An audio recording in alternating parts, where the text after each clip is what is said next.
Retrouver beaucoup d'énergie grâce à la méditation, c'est possible, mais c'est aussi logique.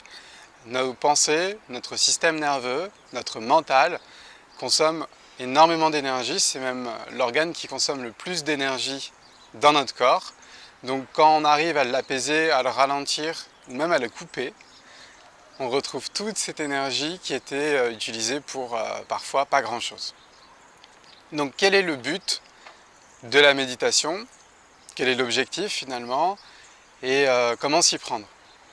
Je m'appelle Cyril Shekhar, je suis professeur de yoga à Saint-Pierre, je suis aussi praticien zéro mental et je vais essayer de vous élaguer le maximum de choses dans cette vidéo pour que vous puissiez comprendre au maximum.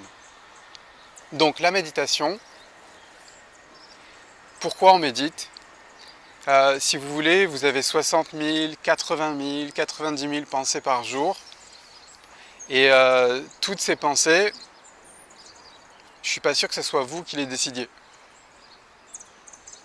Est-ce que vous décidez de ces 60 000, 80 000 pensées? Donc la réponse en général c'est non. Si vous décidez des 60 000 pensées, vous cliquez sur le lien sous la vidéo et puis vous m'appelez et on en discute. Donc si vous ne décidez pas des pensées que vous avez, ce serait peut-être bien qu'elles aient moins d'impact sur vous, d'accord, de moins les subir, de moins finalement s'écrouler sous le poids de vos pensées. Donc c'est un petit peu ça le but de la méditation, c'est retrouver cette énergie que l'on met trop parfois dans notre mental et du coup on s'accroche à toutes les pensées et on résiste et on y met beaucoup de tension. Donc la méditation, ça va vous aider à calmer tout ça, à avoir de la clarté et à apaiser tout simplement le système en entier. Comment on s'y prend? On s'y prend avec détermination. Alors, voilà, c'est pas on médite, oui allez, je médite, tiens, bon on va essayer. On n'essaie pas en fait, on n'essaie pas. En fait, quand vous mangez une pomme ou une banane, soit vous la mangez, soit vous la mangez pas. Quand vous mangez une pomme ou une banane, soit vous la mangez pas. Vous ne pouvez pas la manger, la mâcher, puis la recracher. Si vous le faites, c'est un peu bizarre. Et bien en méditation, c'est pareil. On vous donne une technique de méditation, soit vous la faites, soit vous la faites pas. Quand vous la faites pas, vous êtes complètement hypnotisé par votre propre imaginaire ou votre passé, vos mémoires qui reviennent vous sortir de la technique, ou vous faites la technique. C'est soit l'un, soit l'autre.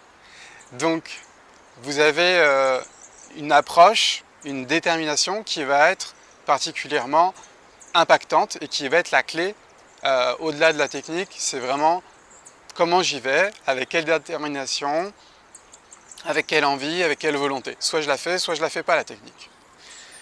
Ok. Maintenant, vous avez dans votre cerveau une intelligence qui est hyper sophistiquée.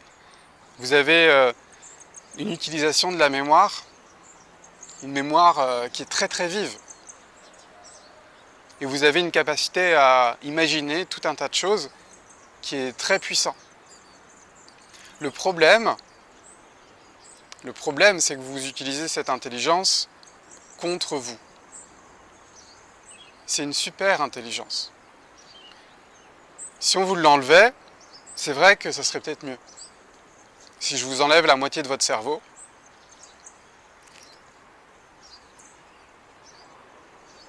alors c'est sûr qu'il n'y a pas trop d'anxiété quand on est légumes, je sais pas, mais voilà, il n'y a plus peut-être tous ces problèmes qu'on peut avoir, le stress, qu'est-ce que je dois faire, etc. Oui, si on vous enlève votre cerveau, si vous avez le cerveau d'un ver de terre, effectivement, ça va aller mieux. Cependant, vous avez une intelligence qui est extraordinaire, que vous pouvez utiliser aussi au service de votre vie. Et c'est un peu ça qu'on va faire dans les vidéos de méditation, qu'on va faire dans les techniques de méditation. C'est utiliser cette énergie et cette intelligence qui est extraordinaire, que vous avez en vous, à votre service, et non pas contre vous. Maintenant, le dernier point sur les postures de méditation, c'est assis, allongé, peu importe, vous devez être confortable. Si votre corps est déjà inconfortable, que vous avez toujours envie de bouger, etc., bon, bah, ça va pas être top, top, top, top, top. Donc vraiment, voilà, trouvez le moyen d'être confortablement installé. Vous prenez des blocs, des coussins, des bolsters, tout ce dont vous avez besoin pour pouvoir être confortablement installé, une chaise, etc. C'est vraiment important d'avoir le dos droit au maximum quand vous êtes assis, assise. Voilà pour cette vidéo de présentation. J'espère que cette vidéo vous a été utile et on se retrouve très vite dans une prochaine vidéo. Namasté.